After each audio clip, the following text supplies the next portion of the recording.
MG9 news. ఎన్నికలు దగ్గర పడుతున్న కొద్దీ కర్ణాటక మద్యంను అక్రమంగా తరలించే వారిపై కర్నూలు జిల్లా కోసిగిసే పోలీసులు ప్రత్యేక దృష్టి సారిస్తున్నారు. వరుస దాడులతో కర్ణాటక మద్యం ఆంధ్ర బార్డర్లోకి ఎంటర్ కాకుండా గట్టి ప్రయత్నాలు చేస్తున్నారు. ఇందులో భాగంగా సెబ్ అడిషనల్ డైరెక్టర్ అయిన జిల్లా ఎస్పీ మరియు డిఎస్ఈఓ ఆదేశాల మేరకు కర్నూలు ఎన్ఫోర్స్మెంట్ సూపరింటెండెంట్ పర్యవేక్షణలో ఇవాళ కోసిగి సబ్ స్టేషన్ లిమిట్స్ లో కర్ణాటక అక్రమ మద్యం పైన దాడులు నిర్వహించడం జరిగింది.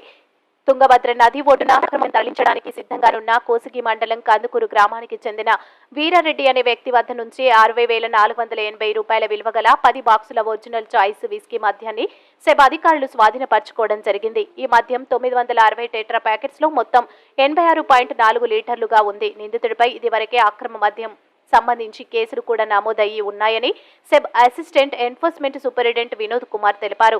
ఈ దాడులో ఎన్ఫోర్స్మెంట్ సూపరింటెండెంట్ వినోద్ కుమార్ తో పాటు SEB inspector Mahaboob Basha, SEB SI Rajasekhar, constable Nagaraju ఈ దాడుల్లో పాల్గొన్నారు. MG9 న్యూస్ తో కోసిగి రిపోర్టర్ సతీష్.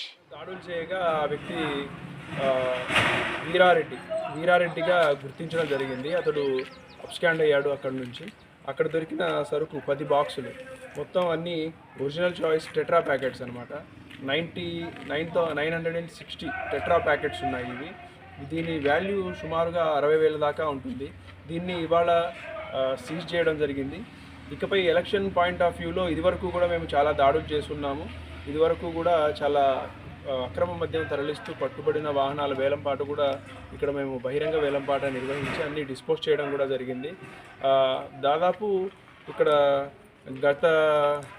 గత నెల రోజుల నుంచి ఇక్కడ దాడుల్ని మేము చాలా విస్తృతం చేయడం జరిగింది. కర్ణాటక బార్డర్ ఉండడం వల్ల ఇకపై ఎలక్షన్ పాయింట్ ఆఫ్ వ్యూలో కూడా అక్రమ మద్యం అది ఎటువంటి రూపంలో ఉన్నా కూడా దాని మీద SCB వాళ్ళు ఖచ్చితమైన చర్యలు చట్టబద్ధంగా తీసుకుంటారని నేను తెలియజేస్తున్నాను.